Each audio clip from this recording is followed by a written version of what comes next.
Buenas tardes, amigos de Colombia, México y Latinoamérica. Estamos nuevamente en la hora del tinto. No es que nos estemos tomando un vino.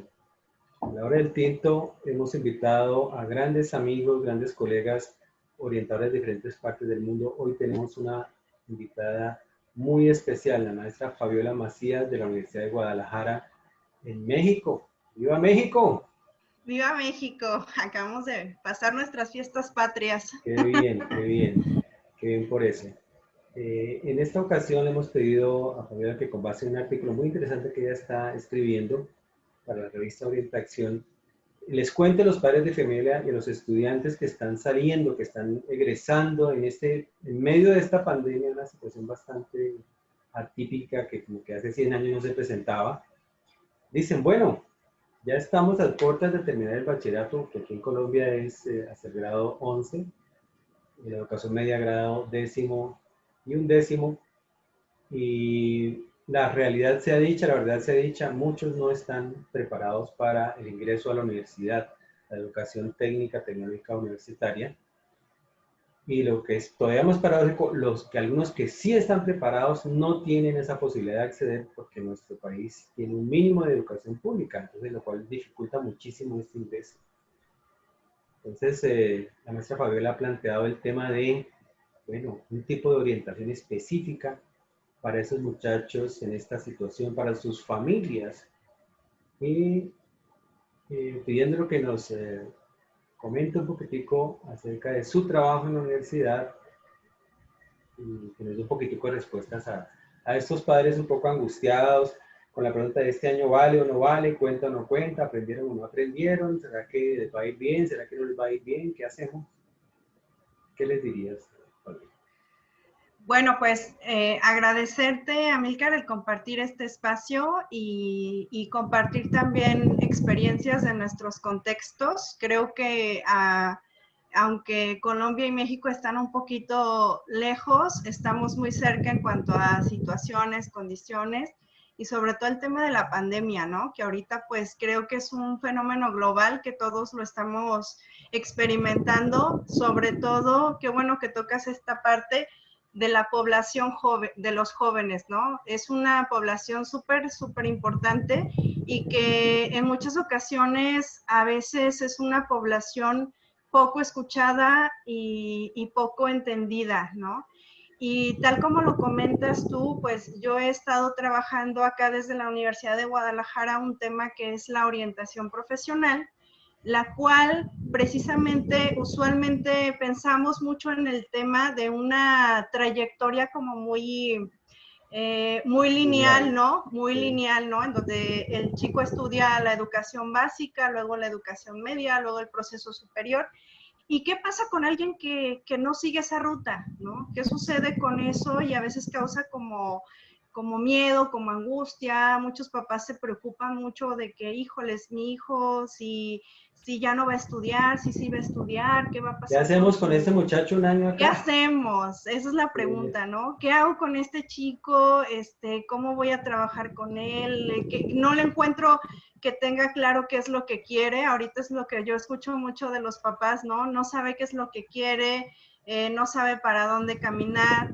Y creo que esta parte sí nos debe de ocupar, pero también debemos de llevar tener como mucha paciencia en relación de cómo puedo yo tener algunas herramientas y estrategias como papás para poder ayudar a estos chavos. Y lo primero es entender que no todas las trayectorias y no todos los procesos tienen que ser lineales, ¿no? O sea, hay diferentes formas y diferentes maneras de llegar a un mismo objetivo. Y eso también es algo que permite dar apertura a diferentes tipos de rutas de formación. Eso es algo muy interesante porque también nos quita un estigma de la cabeza de tener que pensar que solamente esa vía es la única válida y la única efectiva para Sí. un chico. Dame una pausa ahí. Aquí estamos viendo un fenómeno que yo le he denominado el barco que se hunde. Cuando termine la educación media, uno se despide con la toga puesta, el birrete y chao, chao, nos vemos, y como que todo el mundo corre. Entonces decimos, todos corren, yo también. O sea, yo tengo que correr para por una parte crees que ese fenómeno se presenta en México o es que tú te han consultado acerca de eso? Bueno, ahora ¿qué hacemos? ¿Ahora qué hacemos? Yo venía matriculado del primero, el segundo, al tercero, el cuarto, quinto, pero ahora no sé para dónde coger. Claro, es un proceso que se da y que precisamente llega a darse de manera automática, ¿no? Y lo que tendríamos que hacer es detenernos un poco. Acá, por ejemplo, en el bachillerato, los estudiantes es semestralmente, ¿no? Entonces, cuando los chicos están ya en quinto semestre, son 6 semestres, cuando están ya en quinto semestre, tienen ya que tomar una decisión sobre qué carrera van a realizar, ¿no? Entonces, ellos en muchas ocasiones todavía no tienen claro qué, ni cómo, ni de qué manera lo van a realizar, ¿no? Y esta decisión usualmente se ha llevado a veces sin un proceso, o los procesos de orientación vocacional en muchas ocasiones son muy masivos, ¿no? Se aplica un instrumento, rápidamente se saca un perfil, pero realmente no, como tú dices, es una carrera rápida, a veces sin pensar, y lo que sería muy conveniente es empezar a hacer lo que le llamamos un impasse, ¿no? Un impasse que es un momento en donde te pausas y puedes reflexionar y analizar sobre cuál es la situación de lo que está pasando, cuál es la condición y cómo poder construir a partir de ahí un plan o un proyecto profesional. Es bien importante hacer como un Déjame refresh. pensar. A ver, dame una pausa ya que estoy hablando de la pausa. Claro, En el claro. colegio donde yo estoy tenemos ese lema, ¿no? Déjame pensar. Ese es un momento en donde definitivamente, como tú lo dices, hay que hacer una pausa en el camino y decir, un momentito. No porque todos corren, yo tengo que correr. Y no tengo que correr detrás de todos los que corren delante de mí. Un momento para reflexionar y decir, bueno, de pronto ese es un momento para hacer una pausa. ¿Qué cosas puede ser necesario durante esa pausa que tú mencionas?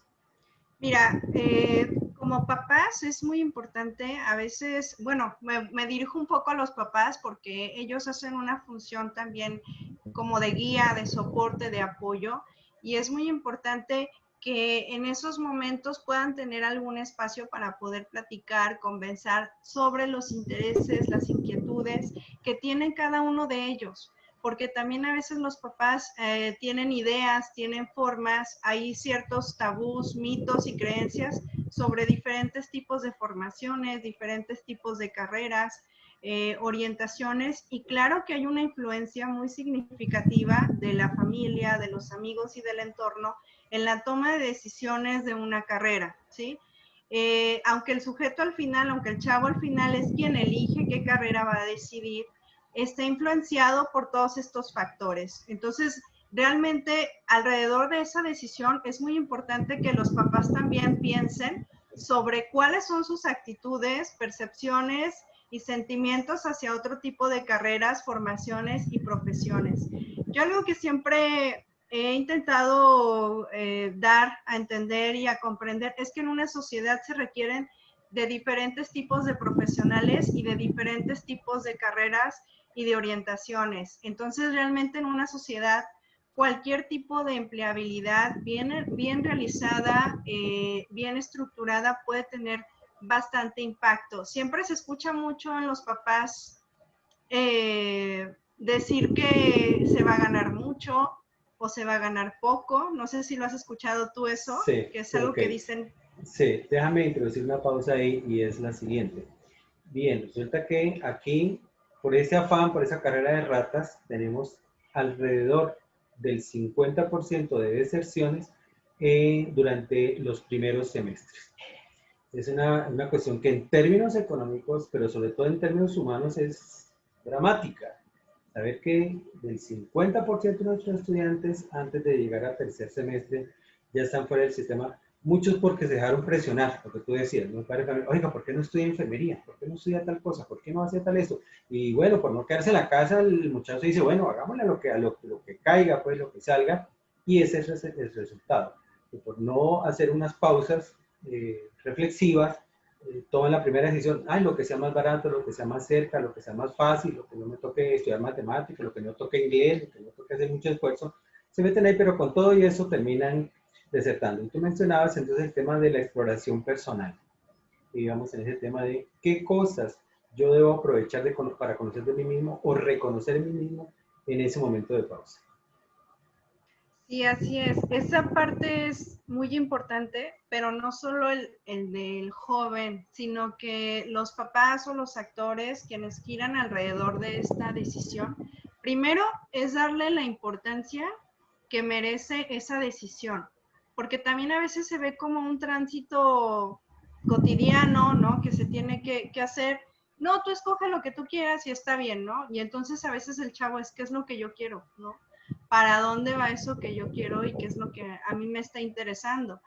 Me ha tocado ver casos incluso de chicos que eligen carrera por el amigo, por la pareja, es decir, hay diversidad de intereses que giran alrededor en cuestión de la elección de carrera, ¿no?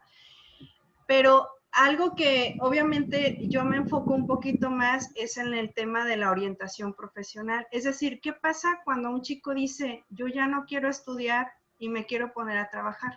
Qué bueno, muy bien. ¿No? Interesante, interesante. Porque un alto porcentaje, como tú lo acabas de comentar, no todos los jóvenes continúan estudios y eso es una realidad.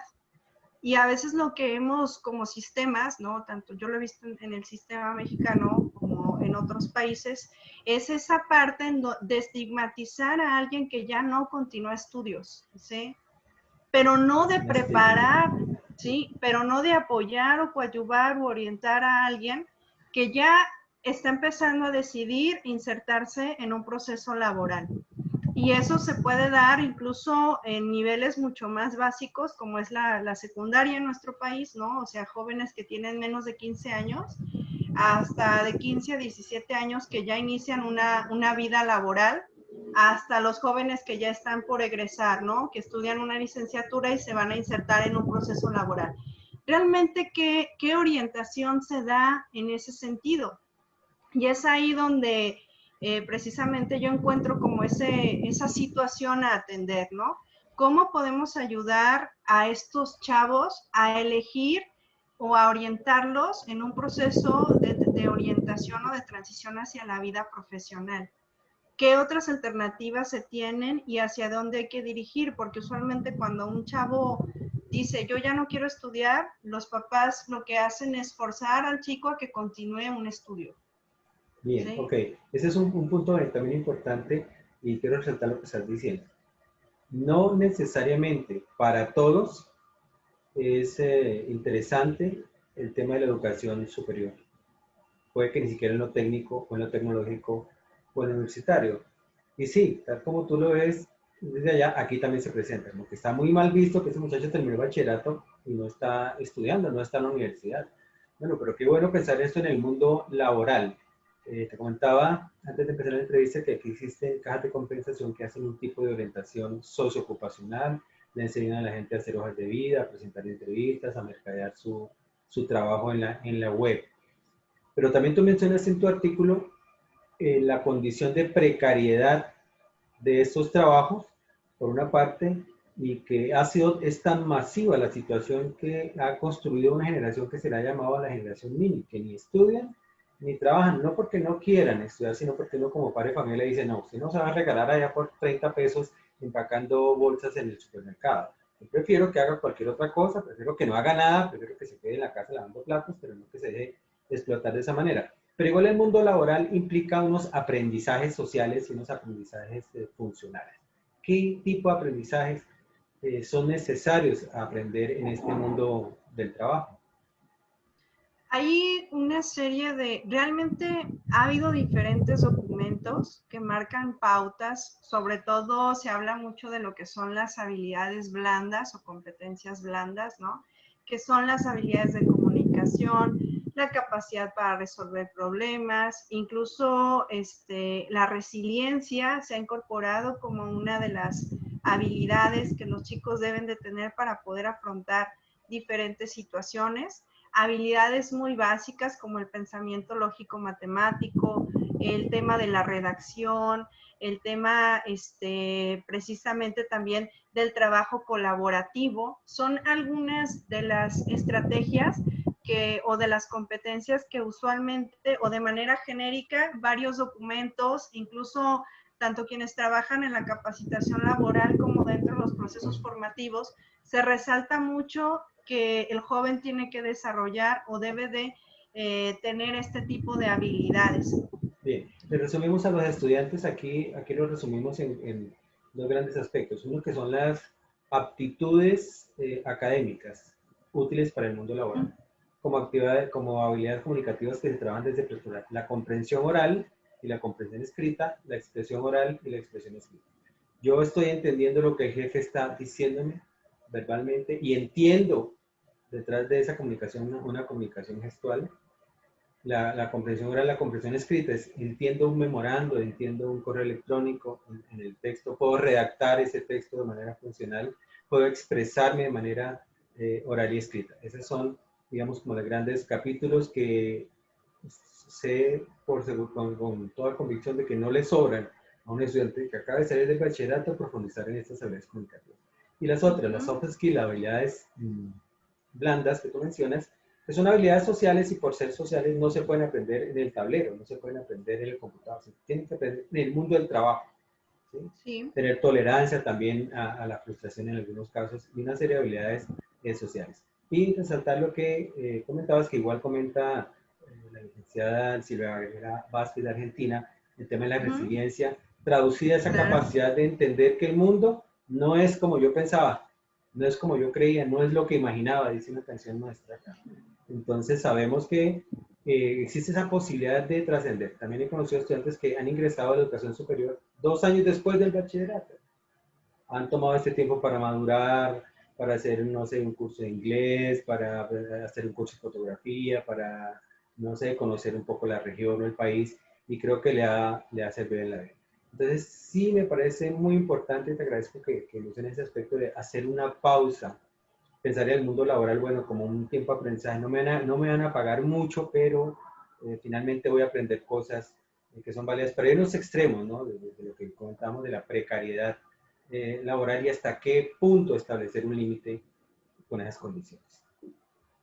Sí, mira, yo creo que hay dos aspectos muy importantes que son parte de los elementos que yo incorporo al tema de la orientación profesional y al modelo que he estado trabajando.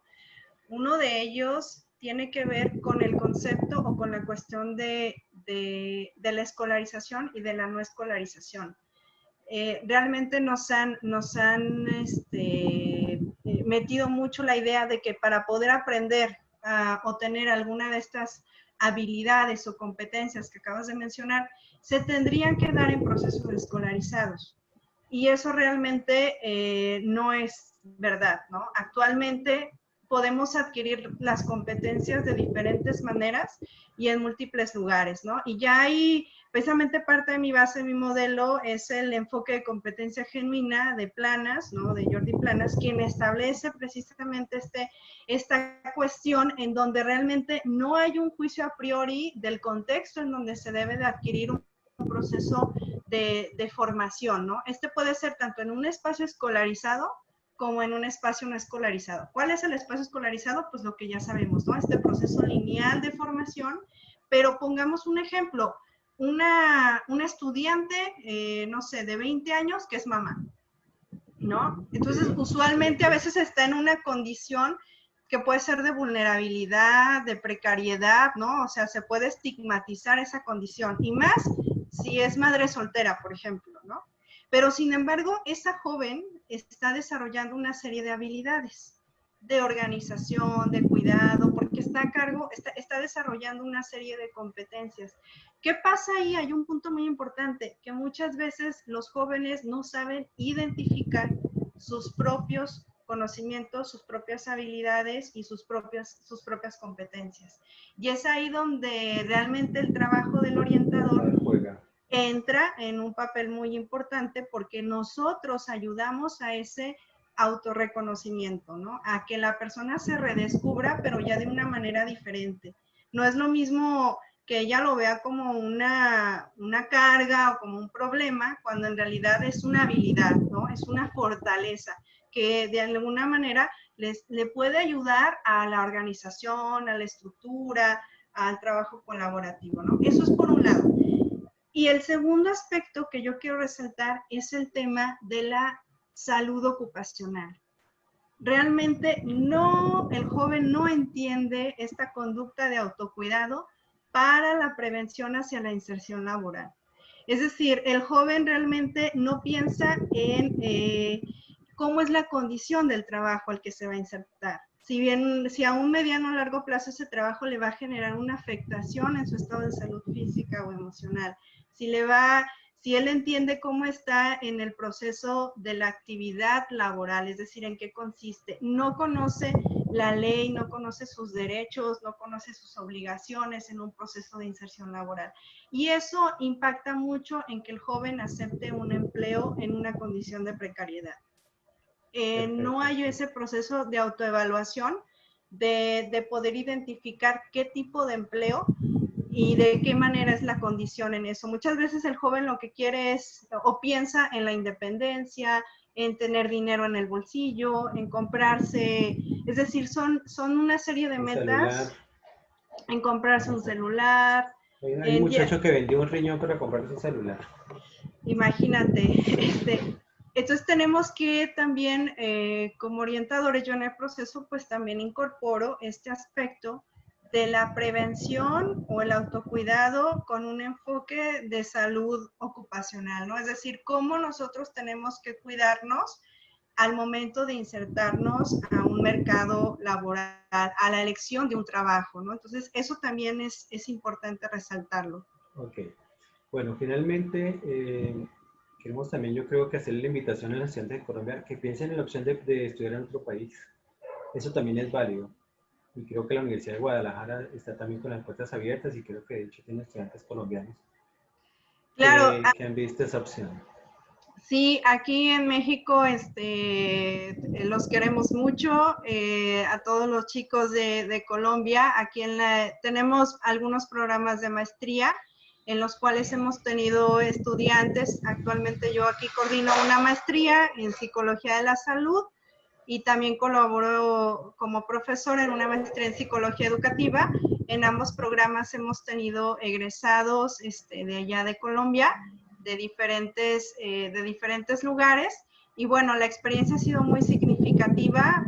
También hemos tenido estudiantes de México que han ido a hacer estancias a Colombia, a la Universidad Cooperativa de Colombia, también hemos enviado a estudiantes. Entonces, realmente, pues, el vínculo ha sido muy, muy estrecho y también, pues, invitar a los chicos a que también lo tomen como una opción.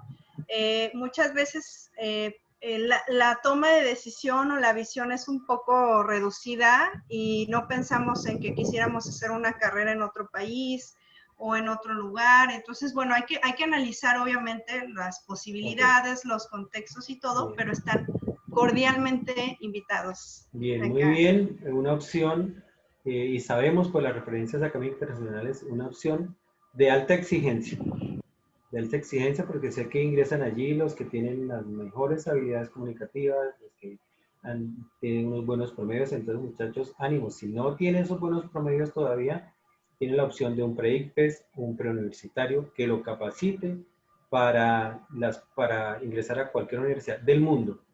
Entonces, las expectativas son altas respecto a ustedes. Sigan esforzándose y les vuelvo a insistir, comprensión oral y escrita y expresión oral y escrita de muy alto nivel si usted realmente quiere ser un profesional de alto desempeño. Por ahora, si necesito hacer una pausa, tranquilo, haga una pausa que tiene tiempo. Está joven y puede hacer esa pausa reflexiva y formativa. Muchísimas gracias a la maestra Fabiola. Le damos un gran abrazo, un país que amamos entrañablemente. No sé por qué los colombianos tenemos un amor por México, nos sentimos tan mexicanos como ustedes. Y bueno, muchísimas gracias. Les habla Milka Brunal en nombre de la Red Latinoamericana de Profesionales de la Orientación RELAPRO en esta semana de la orientación vocacional profesional. Muchísimas gracias, Fabiola. Gracias, Amílcar. Y ahí estamos a sus órdenes. Que tengan una excelente tarde. Hasta luego. Hasta luego. Muchas gracias.